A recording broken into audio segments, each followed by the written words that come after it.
is our giveaway. Oh, yes. If you want to go to the KurlPro Academy, Johnna has extended an amazing offer.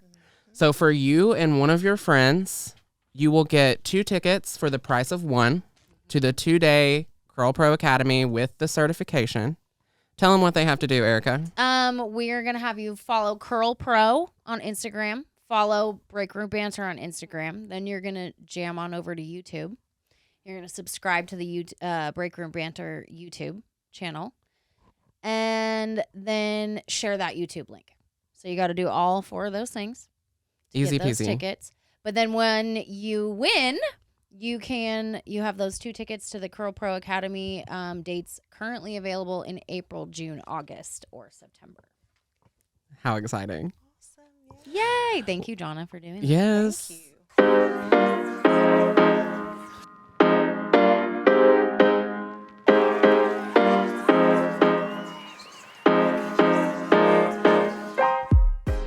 Hello. Hi.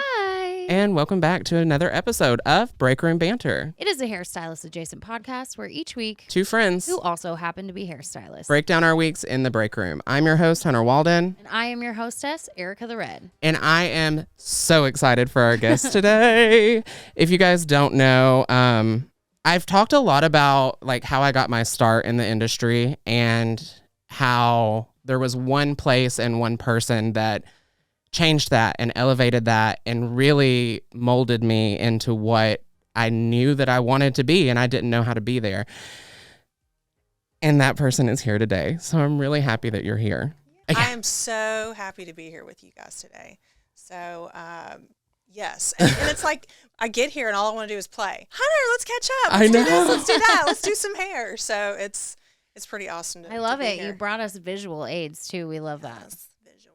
Yes. So today in the studio, I just mentioned that she's here, is Johnna Bates. She's the founder of KurlPro Academy, the owner of Jewel Salon, and lead educator for KurlPro Academy as well. We have a couple of educators lead, but yes. Yeah. All the things. All the things, wearing all the hats, but yes. Awesome. Do you want to kick us off? Yeah. So I guess we're going to start kind of back in the beginning. Yeah. We'll buzz through that. But tell us a little bit about how your journey into hair started. Yeah, so I always did hair as a hobby. I never looked at it as a profession.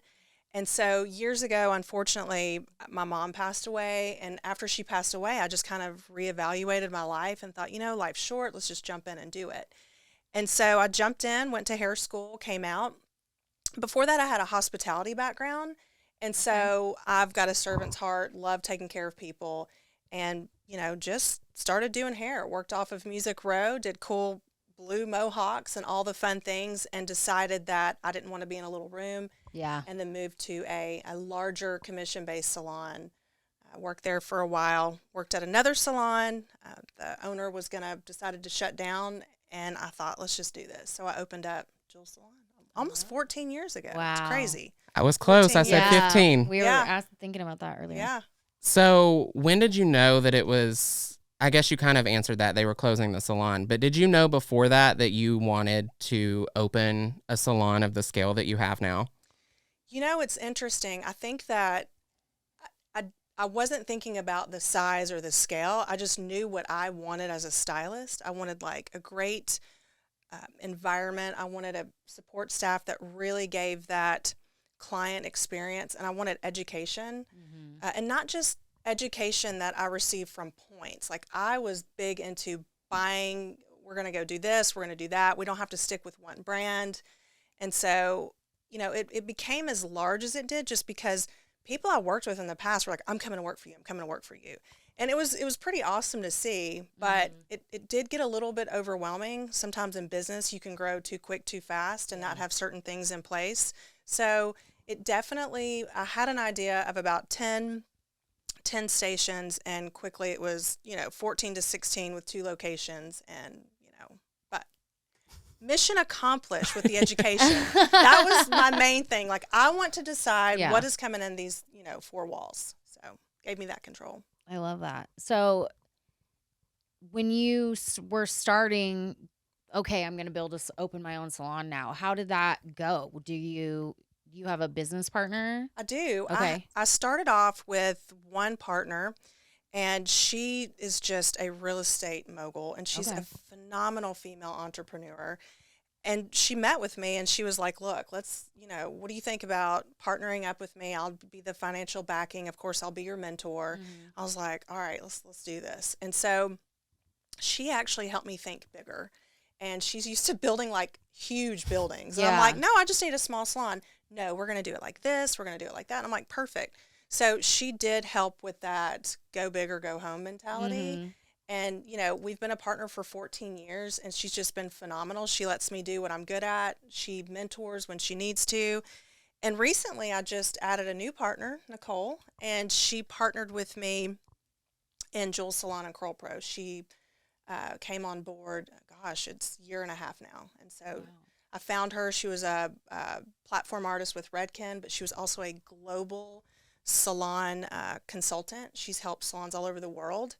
And I knew that I needed to bring her on to get to the next step with where I'm going with my education platform. I love that. Yeah. That's awesome. So when you left and opened Jewel at the Factory, what were some things that happened in that first, say, year of business that you were like, holy crap, what are we going to do with this? Right. It's funny because one thing, the space that was there before was like a huge spa, and I didn't want to do a spa. We ended up doing a spa and hired a guy to manage the spa, and he got so excited about the hair side of it. He's like, I don't want to manage the spa side. I want to jump into hair. I want to do this. And he did really well at it. And so the thing that was not overwhelming, it was just a lot of stylists came, I want to work for you. And a competitor down the street, like 5 or 6 of his stylists came over. I want to come on board. And it's like, man, I could chop that tree down, but I didn't want to because I was like, are they a good fit? Like, you really have to protect your culture and your vibe. And so that was a little bit of a challenge. And then, the other challenge would be some stylists come to you and say they want to go to a salon that has great education. They want this, they want that. But then, the actions don't really follow the words. So. When the education comes, they're not there. They don't. Oh, yeah. It's like, hello, we have this person flying in. Yeah. Anyway, so that was a couple of the little aha moments of stylists saying they wanted one thing, but their actions didn't really follow it. And another thing that took me by surprise was anytime I needed something done, I would call a small business and they wouldn't show up. And I'm like, wait a second. You need business. Come help me. Yeah. Let's do this or that. And I realized, like, okay, this is not what I thought. And, but yeah, just those are a couple of challenges. Did you run into any like litigation problems whenever you had, because you said 6 stylists, and I'm almost positive that all 6 of those are still there, right? Most of them. Yeah. Well, I didn't hire all of the 6. No, Oh, okay. There was just a few that they needed to be a good fit. Yeah. And so, litigation, some stylists come from salons that have radius, they sign to do a non-compete. And so that's always there if they leave a salon, but it's been smooth sailing. Good. Yeah. Nice. Yeah, so.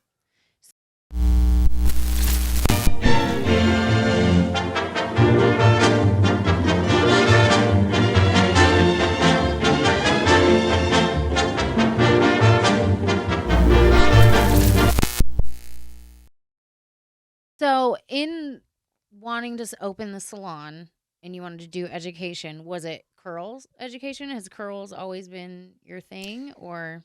So personally, my thing has always been all hair. Okay. I worked at another salon with a girl named Patience, and before Patience came on board at that salon, I did the black clients. Like, I was the girl that did all hair. And so it's funny because when Patience got hired on at this other salon, they started giving her the black clients. And I'm like, wait a second, like, what's up? Like, and we talked about it. She's like, I want to do white clients. I want to do everything too. And so the goal was to always do all hair for me personally. And I tried to instill that in the team. And a couple little magic moments happened that really catapulted us and pushed us to where we are now.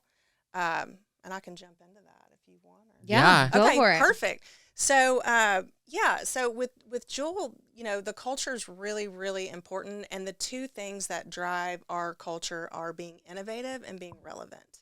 And so that always makes the decision because our industry is changing so fast, so much. I mean, you have to, right?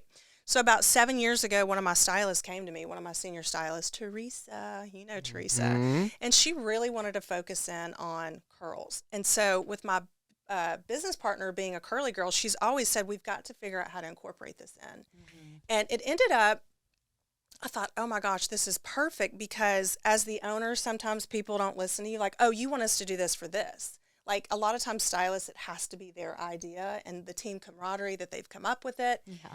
And so the second Teresa started doing it, I was like, man, this is a win-win. And so shortly, one by one, people started following suit. Like, let's get in, let's do it. And patients jumped in with Teresa and really started to, lead that pack. And it was phenomenal to watch. So before you know it, all hands on deck, Mm-hmm. all of us can touch all hair. And so someone, a client with this tight curl here can walk in and not be turned away. It's not, there's only one stylist that can do that. Or, a client can walk in and people are running, like who's going to touch her, right? Yeah. She gets turned away. And so with that being said, for the last six to 7 years, we have consistently seen 100 to 130 new curly clients a month. It wasn't a one-hit wonder. It is consistent. Wow. Through and through on top of our existing clients. So always been a passion of mine to do it, be an all hair salon. And that's what we are. And I can proudly say it. I love that. Yeah. I really, really love that.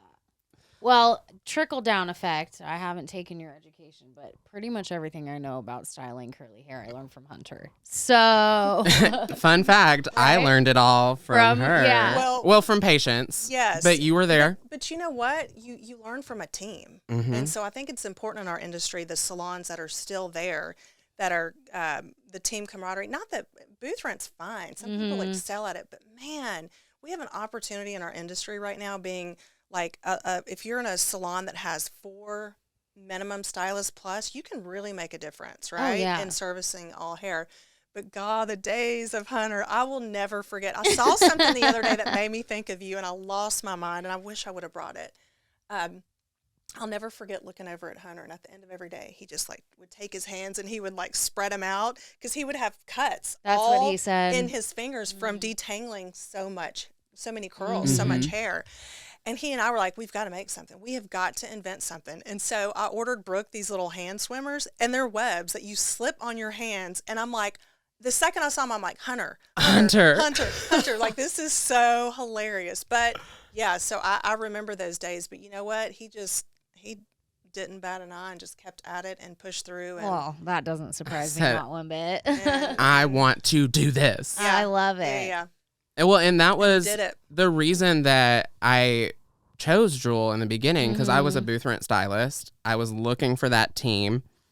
And I don't know if I've ever told you this story. I know you've heard the story, but I kept saying, I want to grow. I want to do more. I want to do more. Mm-hmm. Everyone that I would talk to about this would say, you have to have patience. You have to have patience. Well, I walked into Jewel. I said, I have all these clients, and I want to be a stylist here, and I think I'll be a great fit.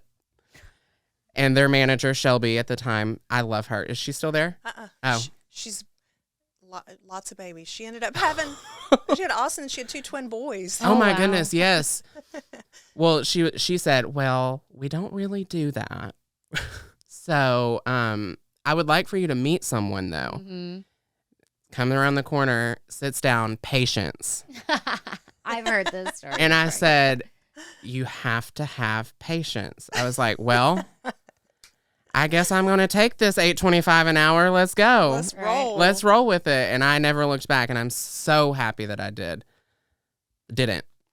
So you said that you had it was a trickle down effect of one person, then the next and the next. The whole team was on board. When you decided one thing about Johnna, she's always got an idea. She's always got an idea. She's always, like you said, changing, evolving, adapting, and staying relevant.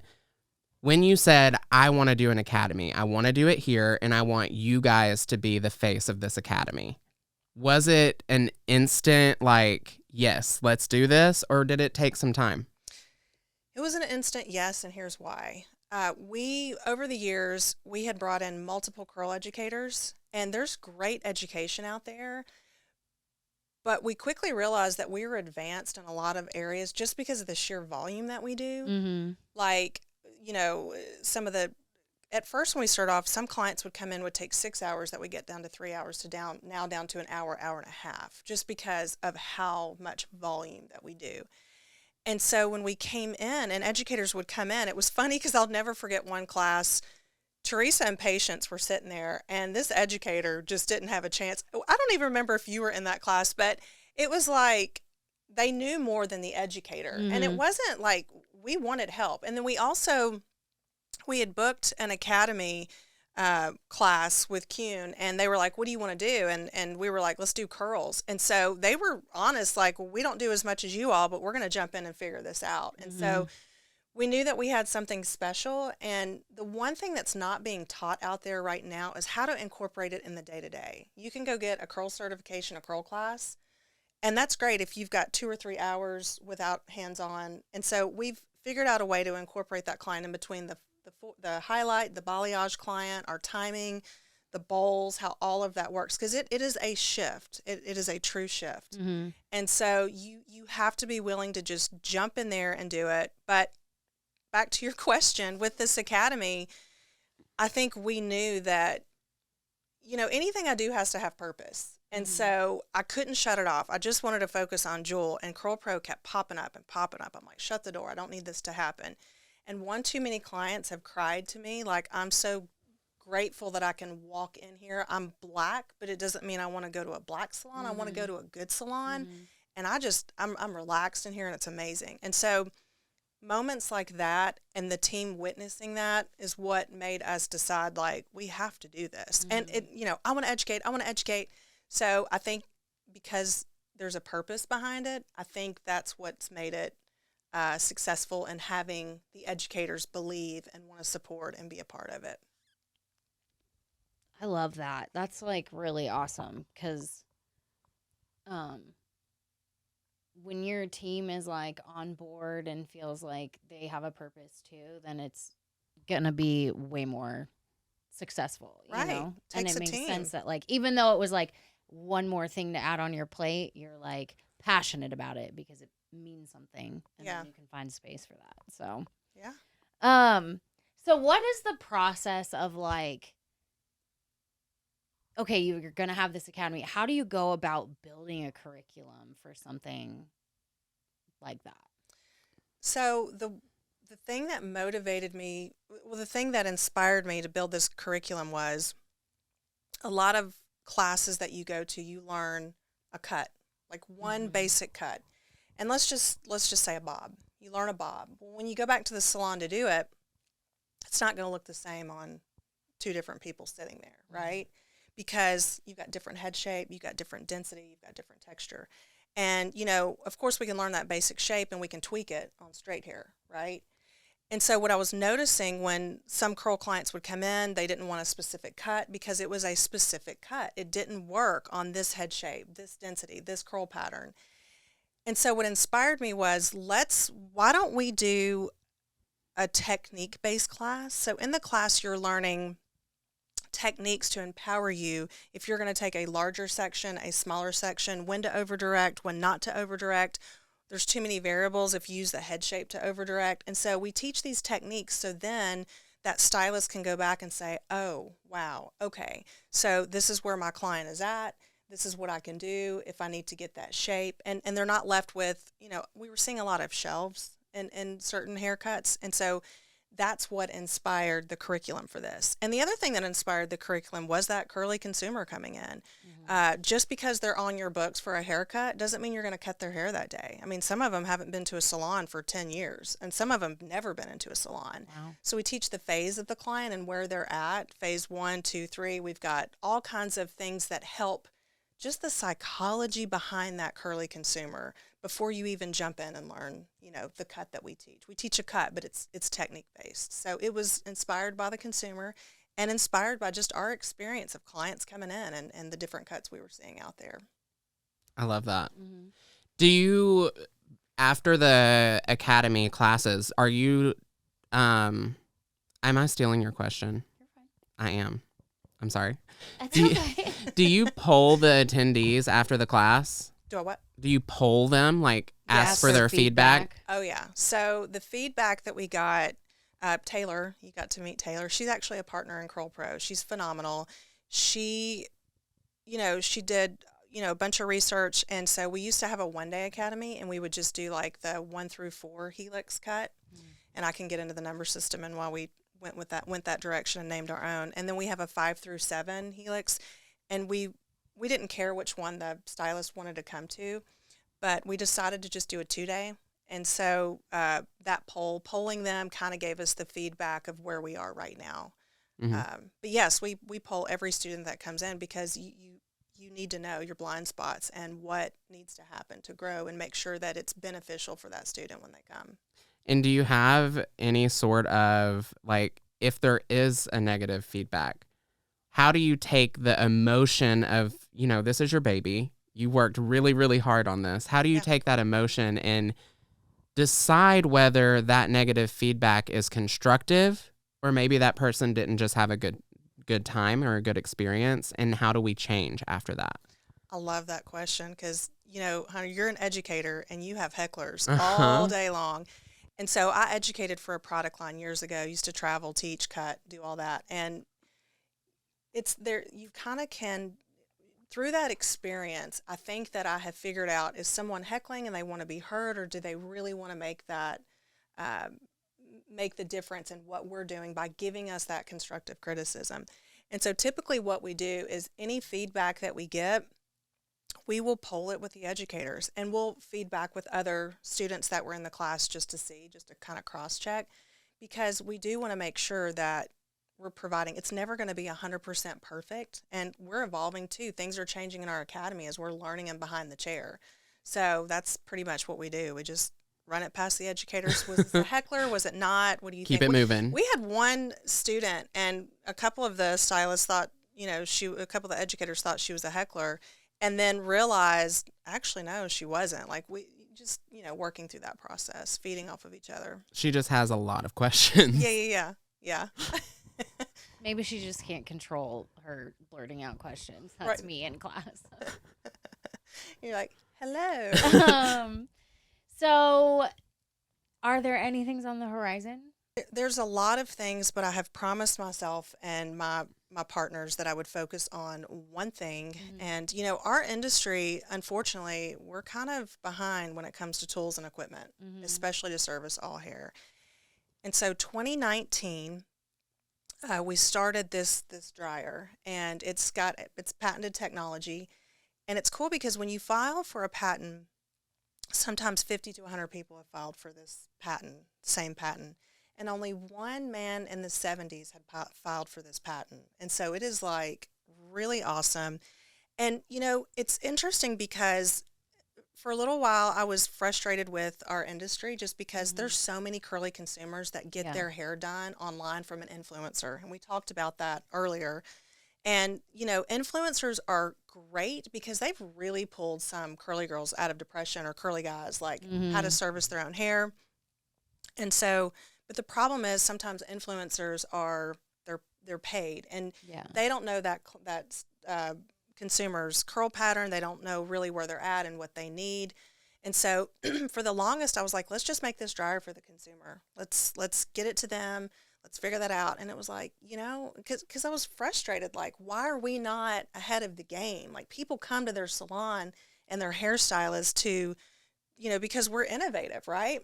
And so I decided to make an in-salon dryer because I wanted to get that consumer back to the salon.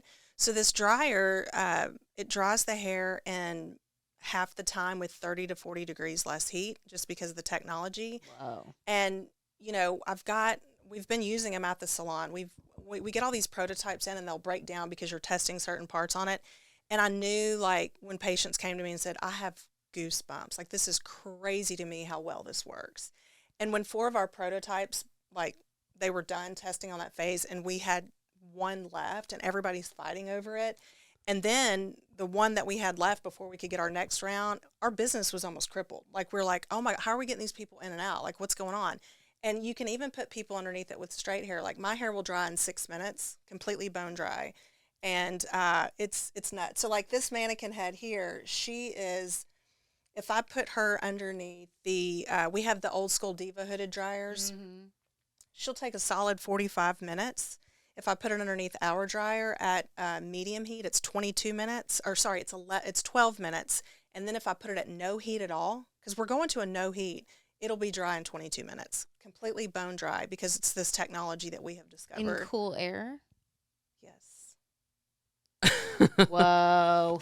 That gave me like goosies. It's this technology that no one has tested. And so right now we've probably gone through about 12 dryers. And so the latest one it's sick. Like, I'm so excited about it. It's amazing. I don't think I've seen them since like one of the first ones. And they were humongous. Oh no, these are smaller. They have wheels. So you've been able to see. Like, I've seen been from a the process. beginning. Yeah. I stalk you, honey. I love am it. always on I stalk Jules you. and on yours. Like, I love that. So okay. she's like, I have more questions. I have more questions about this. Where did this, like, obviously you wanted something to help and like speed up.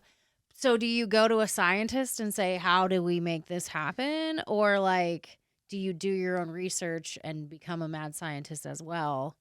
It's been a team effort. Yeah. So the company that started it is A3J. It's my first business partner, Ashlyn. She's a curly girl. She's got tight curls. She started embracing her curls.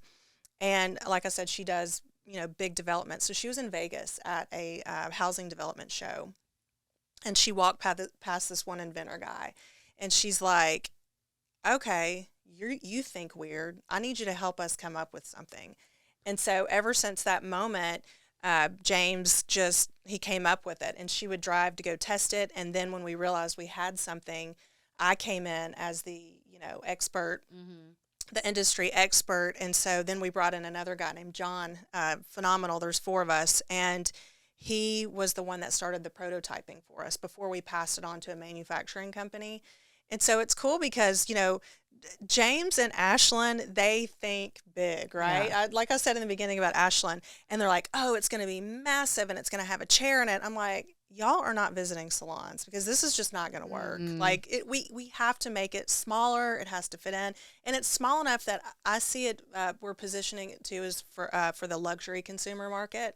Like, I could totally see it in someone's dressing room or their little makeup area or their walk-in closet. That's what I was going to say. Is this something that people could, if they've got the space at home, they could use at home? Absolutely. And, the other cool thing about it is we've started launching, we've started with the feedback as far as, where is it going to go? Are we going to get more from the industry for this? Like more buyers, or is it going to be consumer based? Because like I said earlier, these consumers are savvy.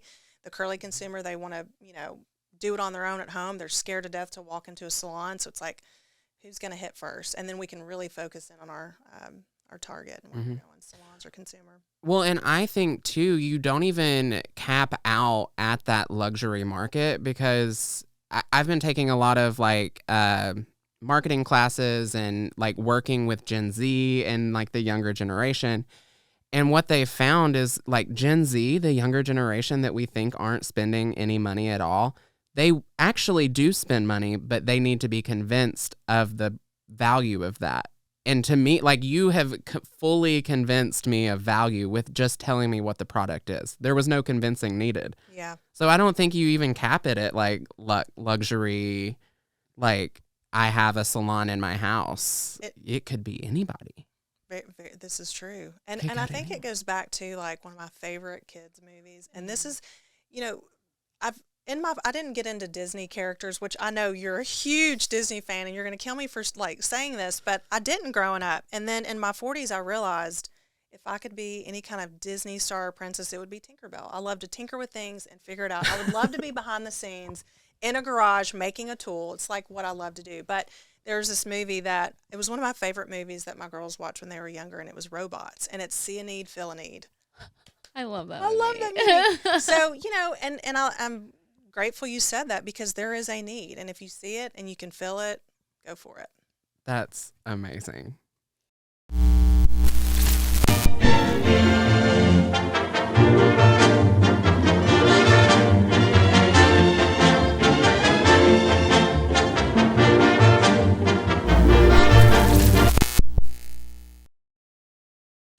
Let's see. Oh, are we out of questions? I feel like we're out of like official written down questions. So like, I know you have more. but I feel like I still want to know more. So like, let's talk about the KurlPro Academy a little bit more. What all is involved in it? So you go online. How do you sign up? So you hop online, you can sign up. We also have like a payment plan. So if some people want to jump in and do 4 payments, you can totally do that. You sign up, you fly in, or you can drive in if you're local. Right. And it's 2 days. So we start off the first day with the Helix 1 through 4. And so the reason why we changed the name, if some people don't know, Andre Walker, Oprah Winfrey stylist, years ago created a curl identification system. Is that the 1, 2, 3, 4, ABC? Yeah. E, F, G, H, I, yeah. And so exactly. Yeah. And it's great because, you know, I felt bad. I had this dad call into the salon one time. He's like, I got to get my daughter in. I think she's a BC12. I'm like, this poor dad. Like, he had to do his own research, and we're licensed professionals. Like, my heart sunk. And so I was like, you know what? Come in. We've got you covered.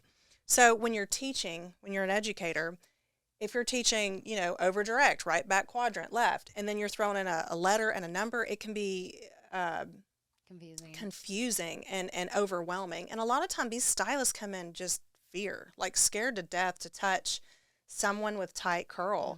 And so we did the Helix 1 through 7. And so the Helix 1 through 4, the one that we have up there is basically, that is, you know, your looser wave, your curls, your coil. And we teach that on the first day. And we go through how to cleanse, you know, what you're doing at the bowl, how to cut with the techniques.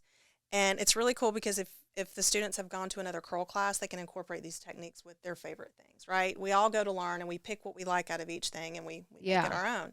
And so then we go through, and we get a live model to come in after they're done with the cut, just so they can kind of see someone live on it. They don't work on the model, the educators do, but they all get their own mannequin head. Okay. And then on day 2, we go with the tighter coils, tighter zigzag, and that's 5 through 7. But we have lunch, we do a celebration, we certify. And, you know, I had someone ask a question about certification. I was with Wafea yesterday. She was one of the original gangsters with Diva. And she said, what about certification? Why are you certifying? Because I feel like certification is like serious. How are you monitoring these? That's what I was going to ask you is, okay, so they're working on mannequins, not live models. What do they do? They complete the class and then they're certified, or is there like a test out at the end? So they cut the mannequin, they style the mannequin, we approve it, and this is why I decided to go with certification. I was really hesitant on that, like, wow, we're in a crisis in our industry right now. And that consumer, there's so many clients in every salon's 5-mile radius that they can't touch, and they're not touching the community because they can't service. Most of these clients are denied a basic shampoo. And so if someone is coming to that academy, they're serious. They're paying the money. They want to be a part of this change, which should have never been a change to begin with. I mean, should have always been a thing. We go to hair school and we're taught to manipulate hair, but we're never taught from the ground up. And it's like, how can we do that? And so with this certification, I was like, you know what? We're going to certify because they are in. We feel confident. We feel comfortable. Down the road, we could do different levels of certification, but I felt that stylist needed that certification, not only for themselves, but for that consumer to feel like they take this serious. They're going to be able to touch my hair and not chop it off and do some kind of crazy box cut that they were taught at another, you know, class. I mean, these are techniques that empower them to work on their head shape and their curl pattern. So certification was important, and that's why, because we need to take it serious. And it tells the consumer that walks in the salon that you expect them there. And I heard something, it was Kia Neal did a live on Instagram recently, and she said that the one thing that most people, it will deter people from walking away from a salon is when someone acts surprised that they're walking in. And so having that certification, whether it be on the wall or whether they looked it up online before they came in, it tells them that you expect them to be there, you want them to be there, and you're excited to have them in your chair. I love that. I really like that too. That's a really good way to put that. Yeah, you take it serious. I also had someone ask me the other day, you have straight hair and you're teaching curls. Mm-hmm. Do you feel like an imposter? And I was like, I used to like have thoughts of that. And then I was like, you know what? I'm a licensed professional. I'm an imposter if I don't touch all hair. You don't go to the gym and walk in to a trainer and they say, I only work on that kind of muscle. We're hair professionals. We are licensed, and we're losing our street cred and our credibility. Not just street cred, but freak. We're losing it to to influencers that aren't licensed. And like I said, there's a spot for that influencer. They have saved a lot of people, and it's been phenomenal, especially curly ones. Yeah.